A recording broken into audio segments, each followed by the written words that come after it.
Hey guys, do you mind if I commandeer this feed and share with our listeners an episode of my podcast, Jimmy Gownley's Dumb Ideas? Are you the Jimmy Gownley who's doing that? I am the Jimmy Gownley, the dumbest of all the Jimmy Gownleys. Oh, it's such a great podcast. I had no idea it was you. Yeah, I was listening all this time, loving it. And can you believe it? The sarcasm I get from these people. What do you know? Well, all right. Hey, this is a bonus for you characters out there. This is my podcast, Jimmy Gownley's Dumb Ideas, which you could find over there on Substack, where I'm Gville Comics. So hope you enjoy it and be of good cheer.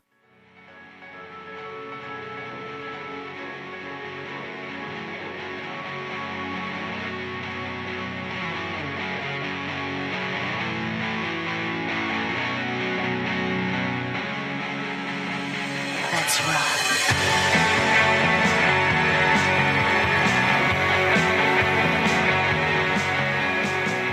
Hey everybody, welcome back to the show.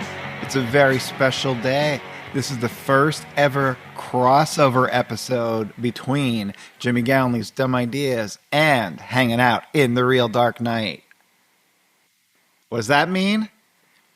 I'm not 100% sure. Well, I guess here's what it means. It means that this was scheduled to be the next in my paid subscribers only series, Hanging Out in the Real Dark Night, where I talk about the genesis of the graphic novel I'm currently serializing over there on Gville Comics, In the Real Dark Night.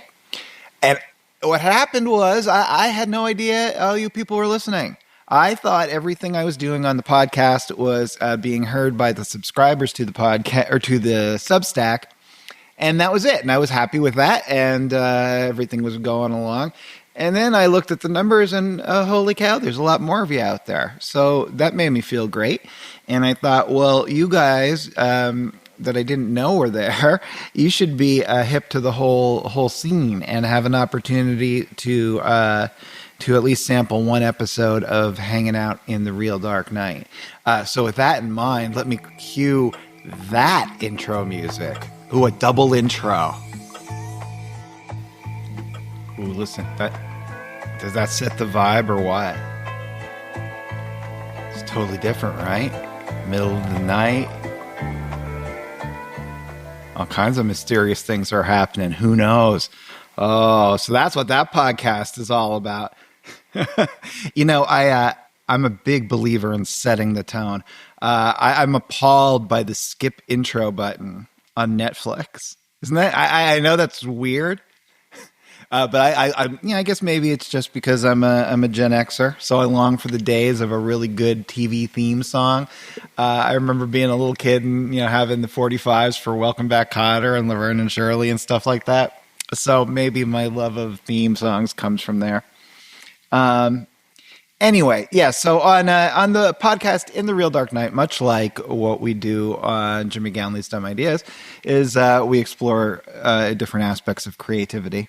And if you want to be caught up to speed with basically where we were in the Real Dark Night, was this is a book, first off, they should know, that's about depression. Specifically, it's about overcoming depression using creativity and comic books. And I had this desire to do this comic book. I had a desire to make a comic book that not only was about overcoming depression, but that it would somehow help the reader overcome depression, not metaphorically or for the period while you're reading the book, but somehow that the story would connect with the reader in such a way that it would trigger an internal change. It's the most pretentious idea anyone could ever have, let alone someone who's making a comic book. But at this point, I'm out of F's to give, so that's what I wanted to do. So as I was discussing in previous episodes of the podcast, I'd gotten to that point of having that need to tell the story, not a desire, I should say, a need to create this comic book. But yet I did not have an idea. I didn't have a simple idea of how I could tell the story I was trying to tell. But then I realized that I actually know where ideas come from. This is one thing I feel pretty confident about at this point.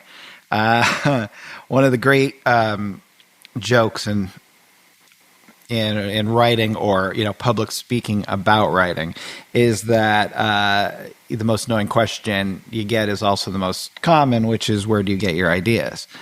And every writer who's ever answered this question answers it sarcastically or sheepishly, or just completely honestly, at least in their mind, says, well, I have no idea.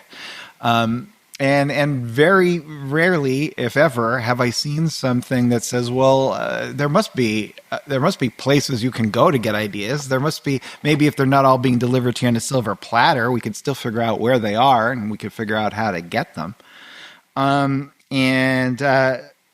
So I thought, well, first off, these thoughts coincided with the fact that I started doing school visits. And one of my first school visits, it was to a library, but the same deal. And it was packed. It was packed in the middle of a cornfield in Lancaster County somewhere in Pennsylvania. And I hadn't prepared, and I bombed. It was brutal. It was absolutely brutal. One of the worst experiences of my life. And I realized, there's no way to avoid, if you're going to be a children's book author or cartoonist or whatever you would say, that you're really going to be able to avoid doing public speaking, particularly at schools. So listen, Jimbo, you better figure something out. So I decided I was going to explore the idea of where ideas come from, and that would be my school visit. So I worked for maybe 6 months to a year on just figuring out what this presentation would be, if I could even figure out where ideas come from, and if I could convey it in a way that was not only useful to just anybody, but that a child could understand. I think I might have been predisposed towards trying to answer this question anyway. Because when I was a kid, a young teen anyway, my mom and dad would try to take me to a comic book convention now and again when they could, which was not often, but whenever possible, they would try to take me. And I would go to try to talk to the writers and artists that were there. And I would ask them invariably some version of the question, where do you get your ideas? And there was never a good answer. Whatever answer you got was, you could tell the niceness of the person based on how their answer ranged on the scale of good-natured ribbing to utter contempt. But no matter what, I never got an answer to the question, where do ideas come from? So I just had to look for them myself, I guess. To give you a little bit of my bio, which many of you probably know, but maybe some of you don't. If you haven't heard any of these stories, you can always buy my memoir, The Dumbest Idea Ever, available now from Scholastic, wherever books are sold online, or you could order through your local bookstore. So when I was 15 years old, I decided I wanted to create a comic book, because it was the first time I had dealt with what I realize now was depression. But I didn't know at the time. What had happened was, I was in 8th grade, and I was under quite a fair amount of familial pressure to do well in school. And when I say do well, it would be like not just to get straight A's, but to get straight hundreds, which was impossible, by the way, in my school, because I went to Catholic school. And no matter what, the highest you could get was a 99, because only God is perfect. That's absolutely true.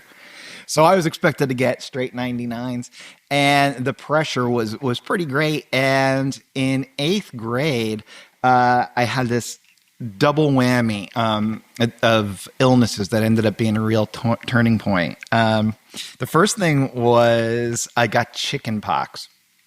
And I really got chicken pox. Not to, again, get political, but nowadays you have vaccines so kids don't get chicken pox like they used to. But holy cow, did I get chicken pox. I looked like I was covered in grapes. I looked like a Marvel Comics villain. It was bad. I missed my 8th grade championship basketball game, which I can't describe how at the center of my universe that was at the time. And not only did I miss it, we ended up losing the championship, and I was our leading scorer. Brag. 8th grade Catholic school team. But we lost, and it was crushing. And I was out of school for 2 weeks, and when I finally came back, like, I think I was back for 3 days. On the third day, I got really, really sick again, and I didn't know what happened. And they took me to the doctor, and it turned out I had pneumonia, and I had a pretty bad case of pneumonia. So I was out of school for another 2 weeks, and really, just getting more and more depressed as the days went on, just lying there on my mom's couch, just slowly dying. And I remember one day my dad was there, and we were kind of watching TV together. And my cousin called, and she said, "Hey, I know you're dying, but on Channel 6 right now, there's a show, and it's all about comic books. And I know you like comic books. Maybe it'll make you feel better." So I, in my weakened condition, I kind of indicated to my dad to change the channel. And he did, and there was this show on, and it was all about the new comic books. This was 1986, which was like the year that comics kind of went mainstream in a big way for the first time. So like there was tons of articles in slick magazines and newspapers and on things like Entertainment Tonight about how comics were back. They weren't just for kids; they were hip now. So it was one of those type shows, but it was like a locally produced one. And at the end, they had a guest, this guy named Gene Studsko. I'm probably butchering the pronunciation. But what was important about Gene was that he owned a comic book store in Wilkes-Barre, Pennsylvania, which was a little over an hour north of me. I'm not 100% sure I even knew there was such a thing as a comic book store. There was like one store in my whole town, a little convenience store named Jiffy Mart. I could not conceive that there was a place on the face of planet Earth that sold nothing but comic books. I mean, that was my dream. I had to go there. I had to see that place. But unfortunately, I was dying. But my dad was watching the show with me, and I think he noticed that I perked up. And he looked over at me lying there in my weakened, decrepit condition. And he said, "Jimmy, if you can somehow summon the strength and the courage and the inner fortitude to combat this horrible illness, I will take you to that comic shop." So I felt instantly better.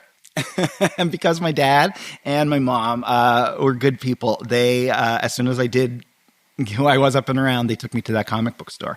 And I cannot tell you what it was like, other than it was magic. Because, I'm talking about, I had pneumonia. Yes, I had chicken pox. But they almost seemed like physical manifestations of some crash that was going to happen anyway. And there was no word in the Girardville, Pennsylvania lexicon, but I was depressed. And so going to that comic book store, everybody knows the movie, The Wizard of Oz, right? And, there's the moment when Dorothy, everything's sepia toned and quiet, and then she opens the door, and on the other side is Oz, and it's beautiful and colorful and musical. Walking into that comic book store was like that moment in my life. I think my mom and dad gave me $50 and told me I could get whatever I want. Which, I mean, $50? Holy cow. I'm surprised. I'm still not living on that. It was an amazing gift. So I went in there, and I remember I bought ElfQuest. I bought one copy of any comic that I had never seen before, because a lot of comic books were only sold in comic book stores. So you couldn't get them at the Jiffy Mart in Girardville. So any of those comics that seemed weird, I bought. So I got ElfQuest, I got Love and Rockets, I got Zot. I'm trying to think of others. Bean World, The Rocketeer, just all the amazing new comics from new voices in all different styles and from all different places across the country. It was amazing. And there was one book in particular. This gets a little dicey because of what the book is. But the book was called Cerebus. And nowadays it's known basically the whole series is kind of like a pariah. And Dave Sim, who created it, is a bit of an outcast. He, in the 90s, expressed some, well, and to this day, not just in the 90s, some really vitriolic screeds, against what he would call feminism, but came off, at least, as misogynistic.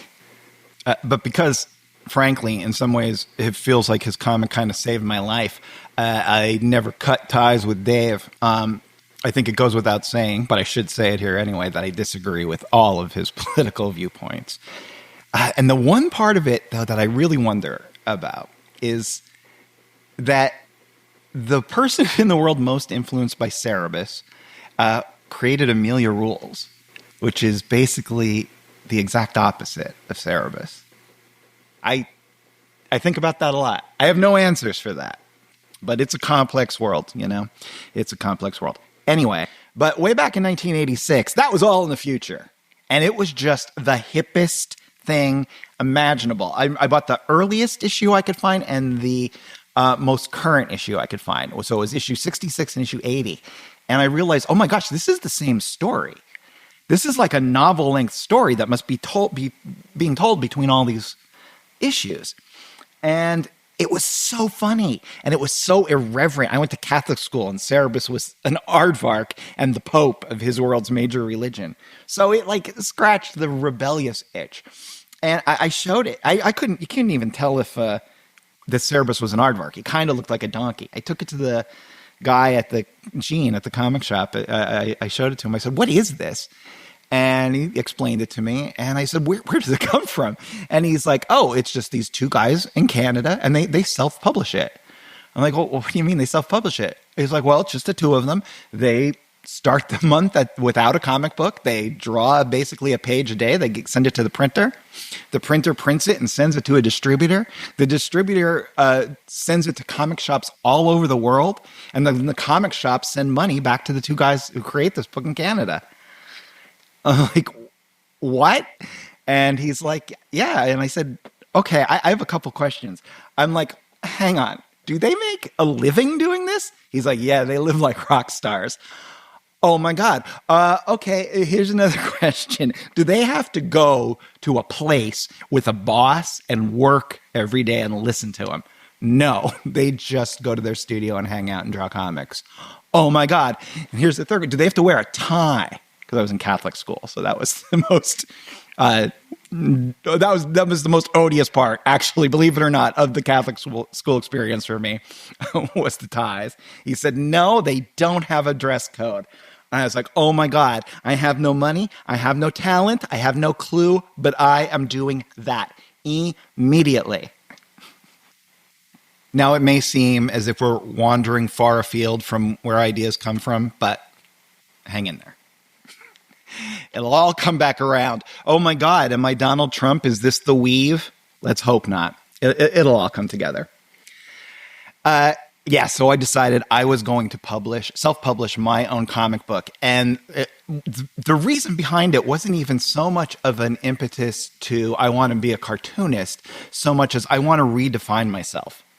I don't want to be this guy that has to be perfect. It was the schoolwork thing was draining on me.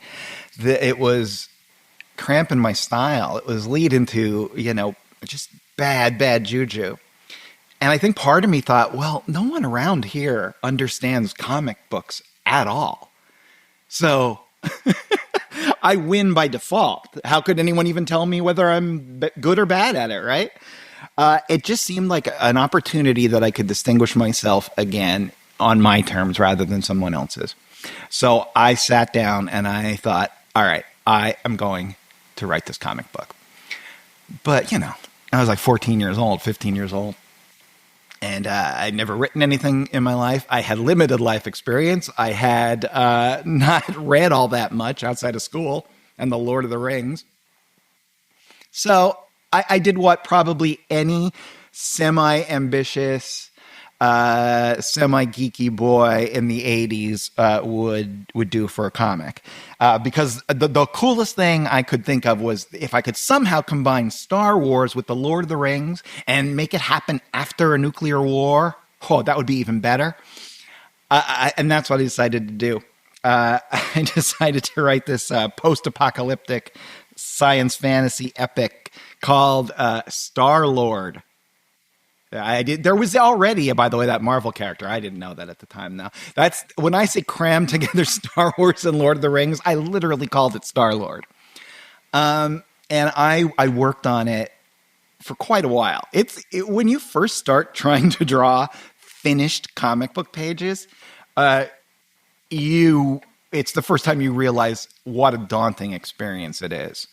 If you have any experience just doodling or drawing one picture, or maybe having done a painting in an art class or something like that, each picture, you might have 9 of those on a comic book page.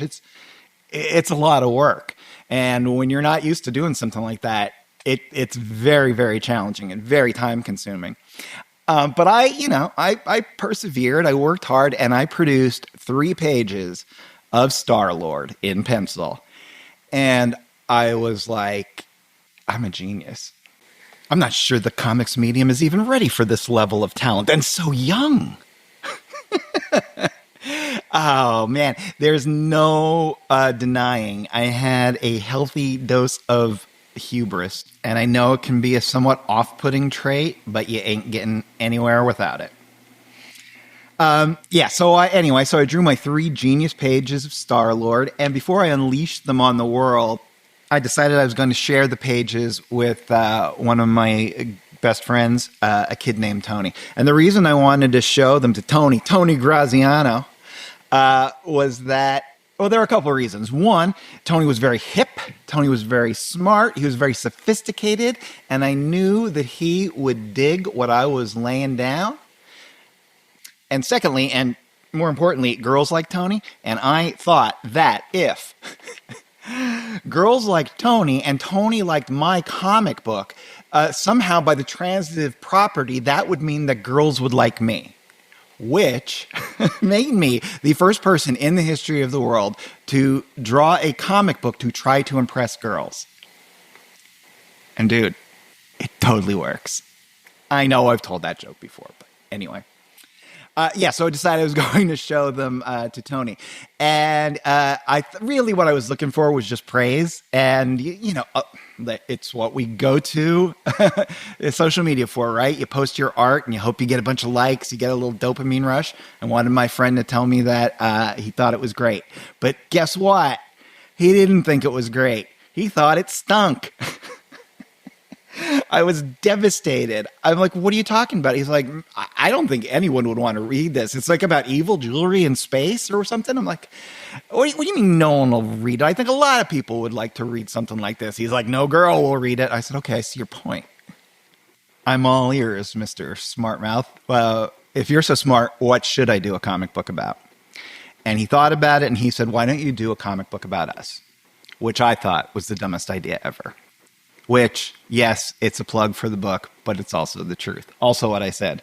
Because to me, comic books were about big things, right? It was about Superman. It was about Star Wars. It was about the Avengers. It was the Justice League, all that sort of stuff. Even the hip stuff that I was getting into, were big epics and quests and all kinds of stuff like that. And here he was saying, no, just get rid of all that and just write about people like you and me. And I didn't want to. I wanted to do something else, something that I thought was cool, which would have been disastrously uncool. But no matter how I tried to avoid it, I thought, well, no one else is doing anything like this. So, okay, I'll try it. So I wrote this comic book called Shades of Grey, Comics and Stories when I was 15 years old and self-published it and sold it out of my locker, accidentally inventing the YA / middle grade comics genre. just 25 years too early. Yeah, I just sold that in my locker. I had 57 copies printed. That was the smallest amount I could get printed because they couldn't turn the printer on and off fast enough to get me the 50 copies I wanted. So I had to buy 7 extra. But I sold them all. And that was enough to get a second printing. So I got 100 copies printed, and I sold all of those. And I thought to myself, this is so much better than working at the Acme. Although bag boy at the Acme is my second favorite job I've ever had. So that's what I ended up doing. When I was in college, I learned with the help of Gene from the comic shop, how to self-publish a comic book for real, just like Cerebus. And I sold it into comic shops all over the country. And that's kind of what I did instead of having a little job, for years. And I was happy doing it. When I graduated, I continued doing it. But it was never going to be the kind of thing that I could make a living doing. And by the mid-'90s, I had been doing this comic for like the better part of 7 years, off and on, self-publishing it, and then with a small publisher called Caliber Comics that picked it up.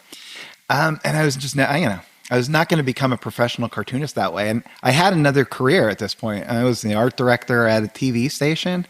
It was a pretty good gig. An ABC affiliate in the 41st market or whatever in the country. It was really nice. And I could have settled into that as my career. And I think that would have been the same thing to do. But I just wanted to be a cartoonist, man, So I was drawing a page of what turned out to be one of the last issues of Shades of Grey. And in just frustration, nigh on despair, I flipped the page over and I just drew without thinking. I just doodled a cartoon character. It turned out to be this little girl. And I thought, she's pretty cute. And my girlfriend was there. So I showed her the drawing and I said, hey, what do you think of her? And she said, hey, she's pretty cute. I said, I thought so too. And I said, hey, what do you think about me doing a comic book about her? And she said, I think that might be a good idea. And I said, well, what should we name her? And at the exact same second, we both said Amelia. 5 years later, we would have similar success naming our actual children. But in that moment, we both said Amelia. So I took that as my cosmic sign that I should do a comic book about this little girl named Amelia.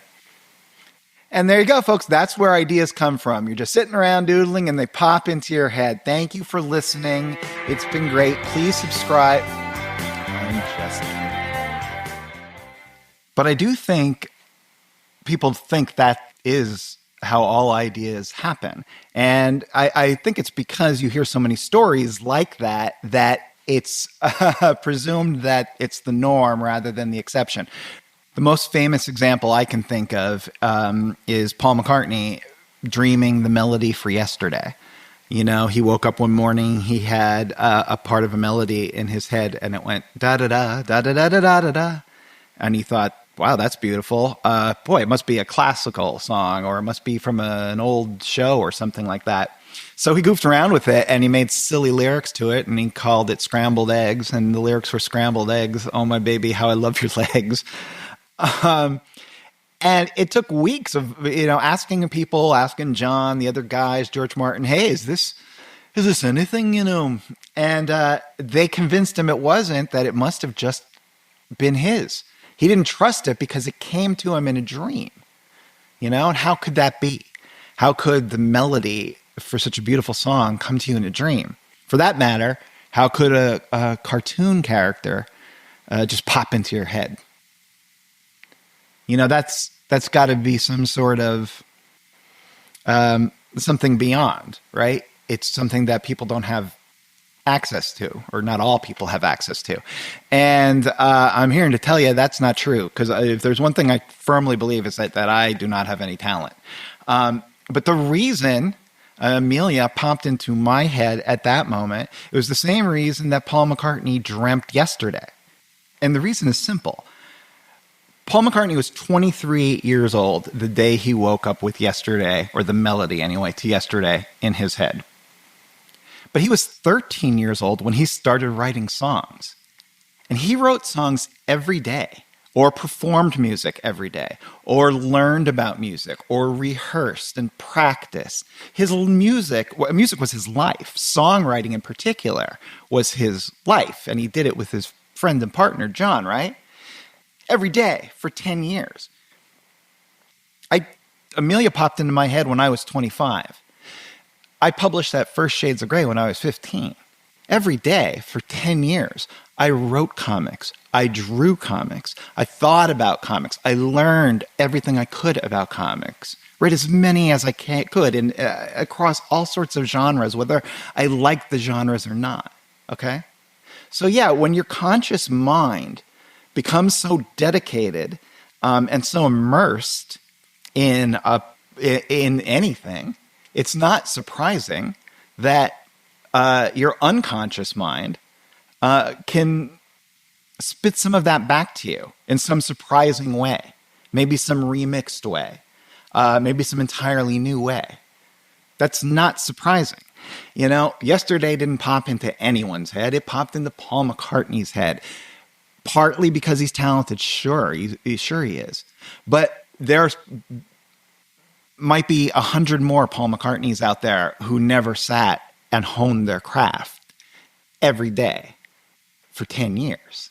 Okay?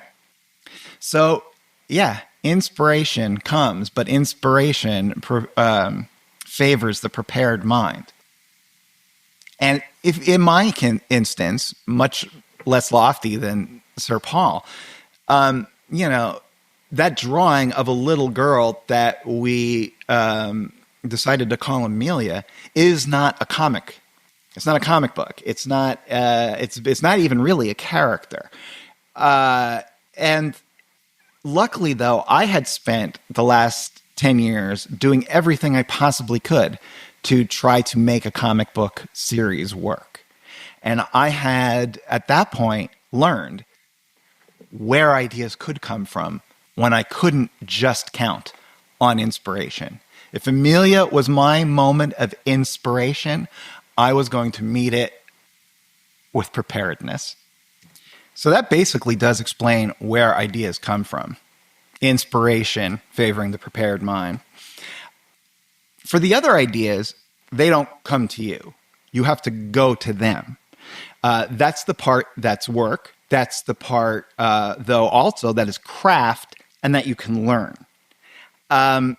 It now kind of galls me when I think of all those writers and artists that I asked this question to, and none of them had a good question, or none of them had a good answer for it. And I think now, like, well, didn't you spend 10 minutes thinking about it? Like, didn't you ever want to retrace your own steps? And some people, I think, have a phobia about that. You know, I know Paul McCartney, as an example, doesn't want to know too much about music, bizarrely. But who can argue with the results, right?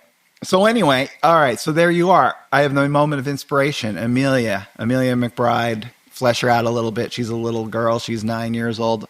All right, so that's not a comic book, though. So what else can I do? So the first thing I did is went to the first place that you go to get ideas, which is your own life. This is kind of a cliche, right? It's write what you know. It's kind of what my friend Tony was saying when he said, why don't you write a comic book about us? And your life is an unbelievable treasure trove of stories and anecdotes and triumphs and tragedies that simply capturing some of those in simple declarative sentences in a notebook is more than enough to feed your creativity.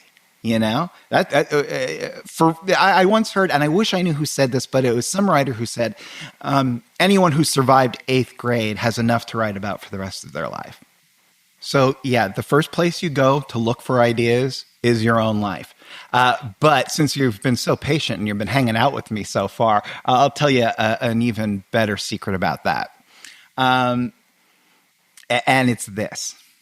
Yes, tell a story about yourself to get an idea from your own life, because it will people will relate to it. But here's the secret sauce.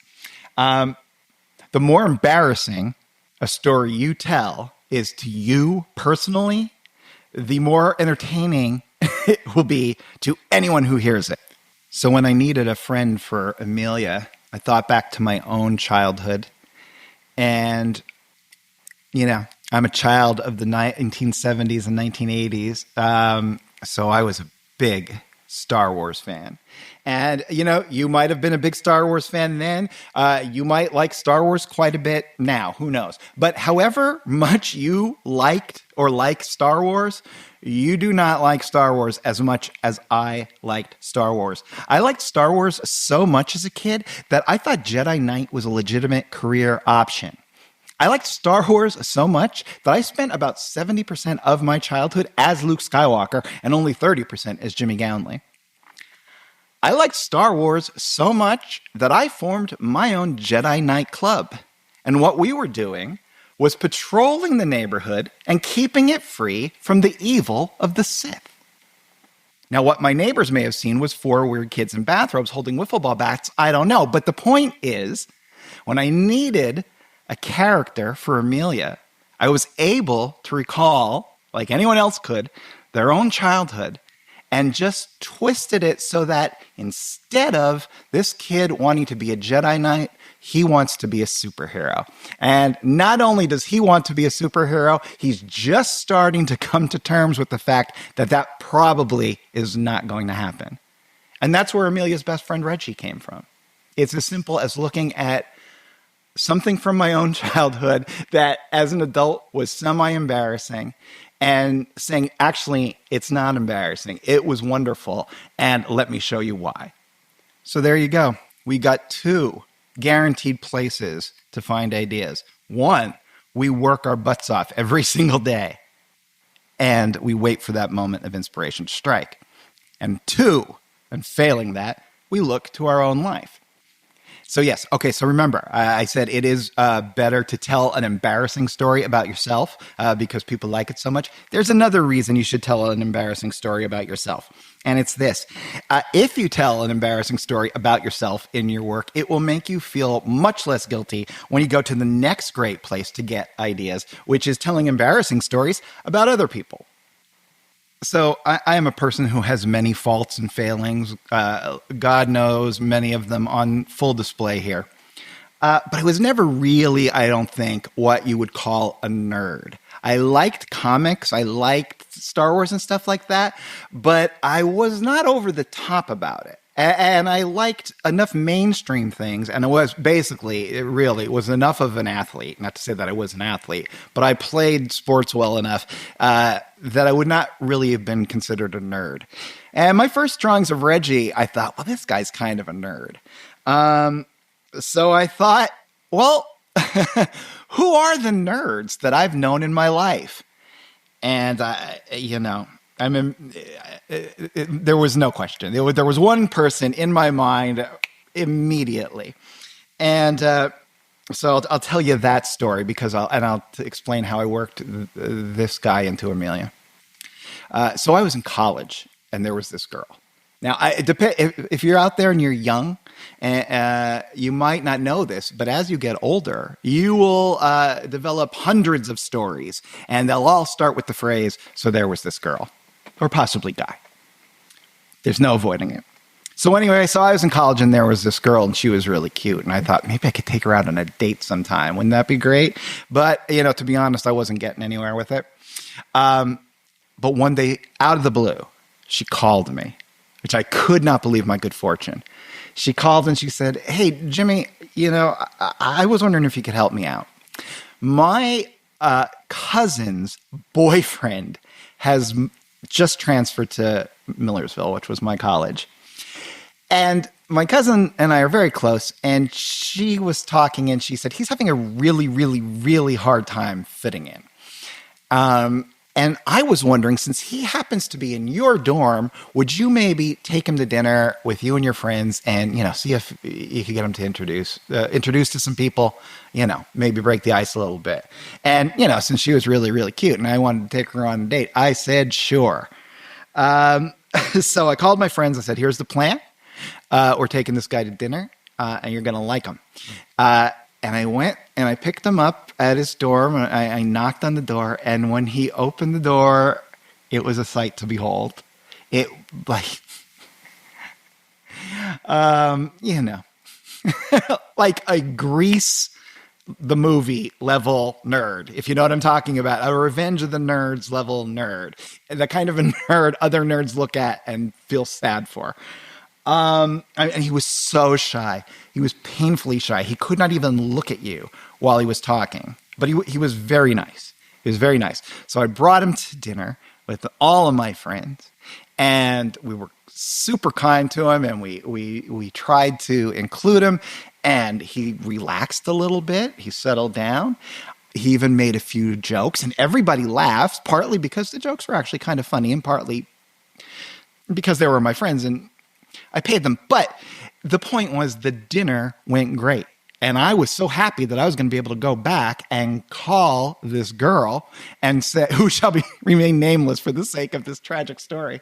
But I was going to be able to call her and say, hey, no problem. Jimbo got this under control. Your cousin's BF is the big man on campus. It's all under control. When are we going out? That's the headspace I was in as we got up to leave the dinner table. And I picked up my tray, and as I turned away from the table, I heard this sound. And it was like, someone popped a balloon filled with oatmeal at the same time that a walrus stubbed their toe. It was an uncomfortable, wet, painful sound. So I turned around to see what had happened. And what had happened was the dinner that I just took this goober to was now back on the table everywhere. And he was purple. And I turned to my friend Dave, who was sitting with us. I said, what just happened? And he said, I think he sneeze barfed. Which, if you've never had the pleasure of witnessing, it is the magic moment when those two things happen at, boom, just the same time. It's kind of like seeing a unicorn or a double rainbow. It's the kind of thing that sticks with you. It stuck with me so much that I wrote a story in the first Amelia Rules comic book called The Sneeze Barf Incident.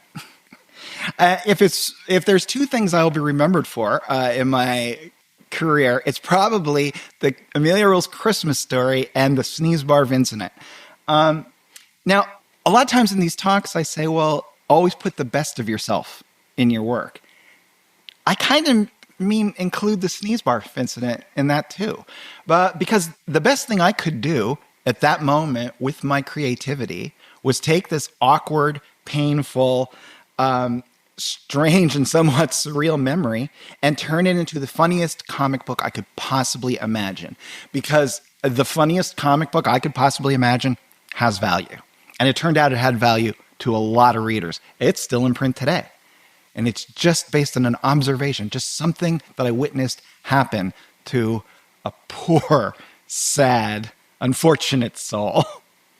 So just like that, we have 3 places we know that we can get ideas. We're going to work really hard every single day and prepare ourselves for inspiration. 2, we are going to look back on our own lives and draw from its almost infinite detail a wealth of inspiration. And 3, we're going to look to the lives of the people around us. And I know right now you're like, wow, Jimmy, I had no idea there were so many convenient places to get ideas. You're right, but wait, there's more. The 4th place you can go to look for ideas is your influences. The things that you love, the things that you have read, the things that you have dissected, discussed, thought about. And, there are many, many different ways to use influences. There's bad ways, like, for instance, trying to cram Star Wars and The Lord of the Rings together after the nuclear apocalypse. That's not a great way to go. But, there are smart ways to go about using your influences to inspire new work. Structure is an unbelievably important part of creating a work of art. Whether you're doing a painting, a poem, a novel, a comic book, what have you. The structure is what holds the whole thing together. And structure can be borrowed from other work. I'm going to give you two examples, one highfalutin and one rock and roll. Highfalutin. James A. Joyce. He is the reason I am so pretentious, but he's also one of my favorite writers. His most famous work is the novel Ulysses, which takes place over one day in Dublin and follows the life and the day of this salesman, Leopold Bloom. The structure of Ulysses, though, which, as I just described to you, sounds like the most mundane thing ever, is based on Homer's The Odyssey, which we're all going to probably see in the Christopher Nolan movie, right? Which is the biggest, most epic adventure, the original quest saga. And Joyce used the structure of those episodes to base his realistic stream of consciousness, 20th century, just walk a day through town book. They seem like they couldn't be more separate, but the structure is what Joyce took from Homer, and it's what gives form to a book that could have no form at all, right? Because if it's just about a guy walking around town, it would be very hard to structure that. So Joyce took it from someplace else. And not only does it give it really solid foundation, but it causes a dialogue. Now you're bouncing between two works of art.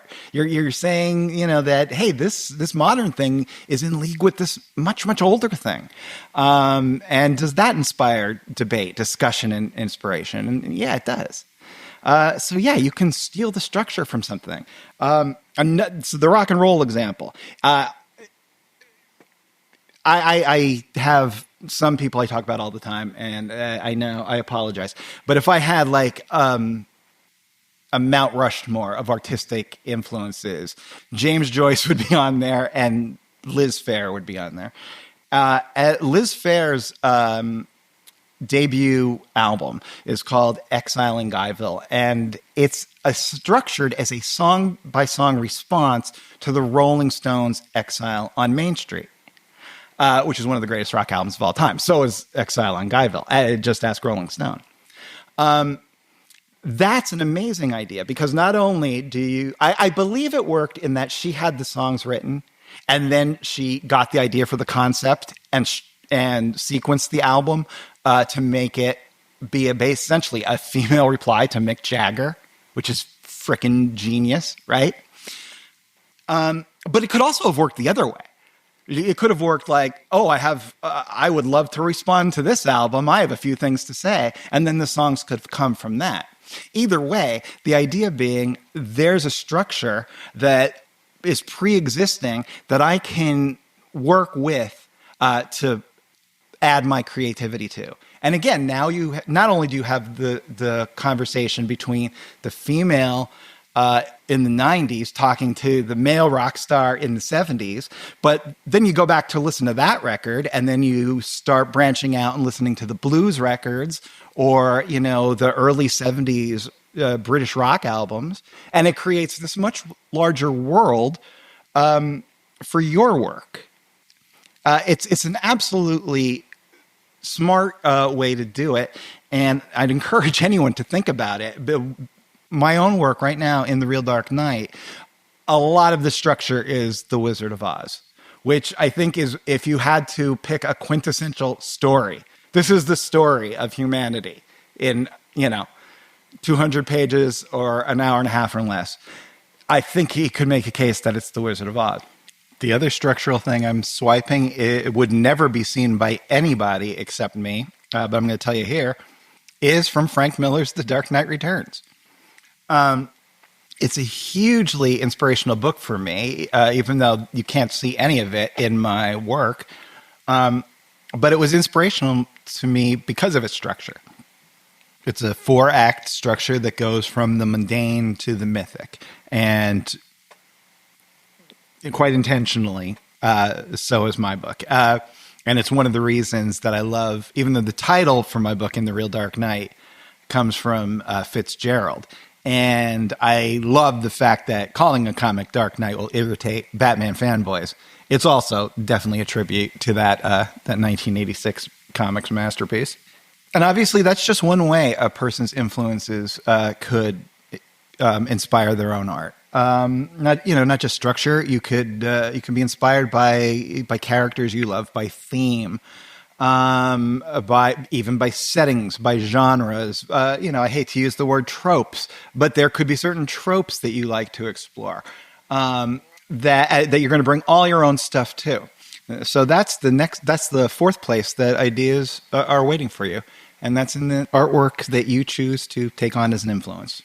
So where are we at now? 4 ways we can find those pesky ideas. First place, we work really, really hard every single day, and we prepare ourselves for that moment when inspiration will strike.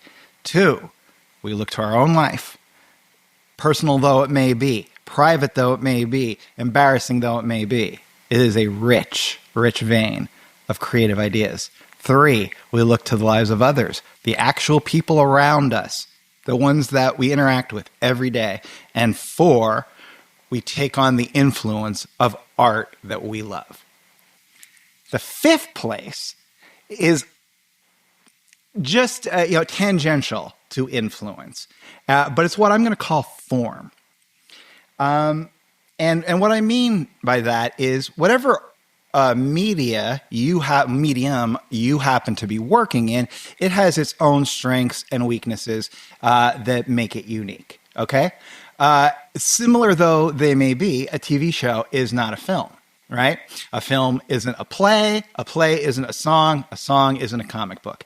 Every art form does things that no other art form can do. And the more you learn about whatever art form you're working in, the more that those aspects of that form can provide a source of ideas. A very simple thing I got such a kick out of when I was basically like a kid was the idea that you could write the word wow 3 times, just WOW 3 different times.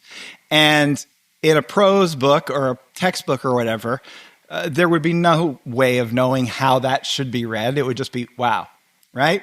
But in a comic book, if you draw a jagged line around it, it's someone screaming, wow. If you draw a soft cloud around it with little bubbles coming off it, it's someone just thinking it, If you put the dotted line around it, it's someone whispering it, wow.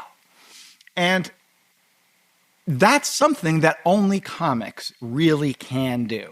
If you go see a play, right, of any kind, you're going to get the actors and directors' interpretation of what the author originally wanted or intended. And that's cool because that's what the theater is, right?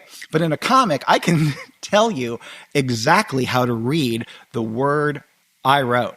So there's no question about things like inflection, but there's also no question about things like irony, humor, emotion, all that sort of stuff, right? The point of it is, though, when you get really into that art form, that just the thought of, I want to do interesting lettering today, will start to generate ideas, right? I'm interested in the form. What's one aspect of the form? I'm a good letterer, or at least I'd like to be a good letterer. Great, let's spend today just being crazy and doing the wildest lettering we can think of. Okay, then retrofit it back in. You could figure out how to deal with it. Maybe you'll be inspired by just doing that, by freeing your conscious mind up, or freeing your unconscious mind up by allowing your conscious mind to be, doodling these little lettering exercises. Or maybe you'll be able to just incorporate it, into a story about your own life or something else. But the form itself will give you ideas. The drawing of Snoopy on top of the doghouse sort of works in animation, but it only really works in the comic strip because for whatever reason, the flatness of his drawing on the flatness of a newspaper page allows you to suspend disbelief that Snoopy could sit up there. Once the form gives him that idea, Snoopy doesn't have to live in the doghouse. He could live on top of the doghouse. Now we have the writer. Now we have the vulture. Now we have the world-famous flying ace, the world-famous grocery clerk. Okay? But the real inspiration, the thing that makes it work, the motor that drives it, is the form. And he was a master and understood the form in ways that other people still are catching up with. He bent the form to suit his ideas, as he was also taking from the form to get ideas. And the last place we can find ideas is in community. And by that, of course, I mean the NBC sitcom Community. No. Although everyone should watch that. It's like the greatest show of all time. But no, Community. So many of things that have changed my life creatively, both as creative projects or just stories and characters, came from just honestly hanging out and talking about art with my friends and working on projects with them. Michael Cohen and Harold and I, who we host Unpacking Peanuts together, Harold Buchholz and I, we've been doing this for years. And if you build a community, there's almost nothing you can't achieve. And I think this goes way, way back to Tony saying, write a comic book about us. Because if you're writing a comic book about us, you're not writing a comic book about them. If you're writing a comic book about us, you're writing from a sense of inclusion. You're writing from a sense of understanding. You're writing from a place of trying to present the best of people. Or if not the best, at least an honest and faithful representation. When you're writing about them, you can easily demonize people. You can easily cause divisions. The easiest thing in the world for me to do right now would be make all of you angry. I could do it in a second, right? I could pick any issue and just say the wrong word or wrong sentence intentionally and get everyone fired up. And you'll get I might get a lot of clicks and a lot of attention. And, in these days, I guess that's a valuable commodity. But art isn't meant to do that. Art is meant to bring us to a next level. Art is meant to try to be as inclusive of as many people as possible. I've mentioned before my favorite piece of art in the world is the Beatles album, Sgt. Pepper's Lonely Hearts Club Band, which is the most basic answer ever. But it is. And you know what the most radical song on that album is? When I'm 64. Because in the summer of love in 1967, when it was Don't Trust Anyone Over 30, the Beatles did a 20s style song talking about people slipping into old age together. That's radical. It's inclusive. That's the difference between the Beatles and American West Coast rock in the 60s, I think, or Lou Reed out in New York, whatever. They were about us versus them, and the Beatles were about all you need is love. And is that naive? Absolutely. Is it what we need? Absolutely. Because, you might be saying, all right, Jimmy, you've been talking for like an hour now. Why are you telling me all this? And here's the reason I'm telling you all this. The world's in trouble. Everyone knows this. You can see it, right? The world is in trouble. Old ideas aren't going to help us. Old ideas aren't going to save us. People are worried about the world. The world could end. I think they're missing. The point is that the world did end. It ended a while ago. That's why we're in shock now. That's why we're so angry with each other all the time, because the world ended a while ago.